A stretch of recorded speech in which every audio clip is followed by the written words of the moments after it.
Less than a month from now, Minnesota will have a new map of congressional and legislative districts. Tonight, the Gordon Rosenmeyer Center for State and Local Politics examined redistricting at Central Lakes College's Chalberg Theater.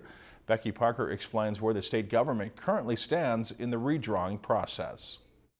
It happens every 10 years after the census and can have profound effects on state politics.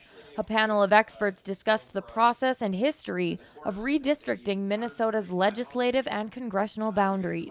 For about 50 years, up until the 60s, a lot of states never changed. And so you had districts that were totally disproportionate. The nice thing about this is it assures one man, one vote, that we all get a chance to vote, that our voice in St. Paul and in Washington is at least equal to the other people in this state. House and Senate Republicans passed a proposal in May, which Governor Mark Dayton vetoed, and DFL legislators have their own idea of how the lines should be drawn.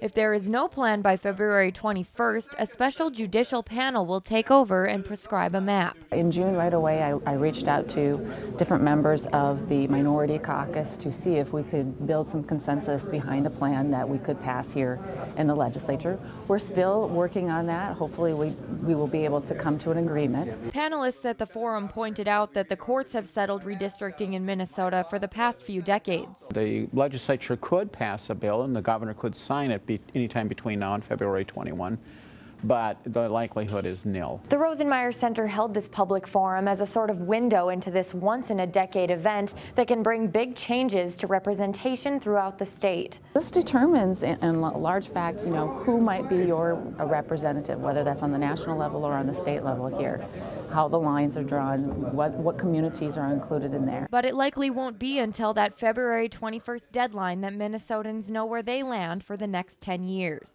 Becky Parker, Lakeland News. Other panelists included veteran Senate legal counsel Peter Watson and Greg Pippin, the former legislative analyst of the 2001 redistricting. If you've enjoyed this segment of Lakeland News, please consider making a tax-deductible contribution to Lakeland Public Television.